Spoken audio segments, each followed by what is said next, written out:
This comes from Mary Kay Kevich. Tweets out the Browns have hosted Jaxson Dart, Jalen Milroe, Tyler Shough for top 30 visits on Tuesday. Again, that isn't to say that they're going away from Shedeur Sanders.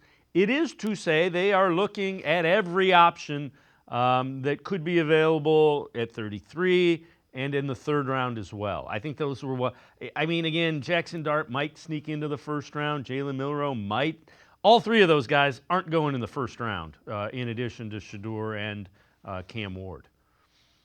No, they're not. And I think if that's part of the other equation of passing on Shedeur, especially if you like him at all, is because you give up the control of the draft and you're kind of waiting it out and hoping that one of those guys falls into an area, say, just ahead of the Pittsburgh Steelers, where you can jump ahead of them and trade up. But, like you said, it's due diligence. You want to uncover every little piece of information that you possibly can about all these guys. You want to get to know every little detail and figure out every little thing about a quarterback because it's such a monumental decision. I mean, the Browns need to find some kind of answer at the quarterback position as far as a long-term possibility. Doesn't mean they're going to find the guy this year, but you still got to swing. You got to give it a shot.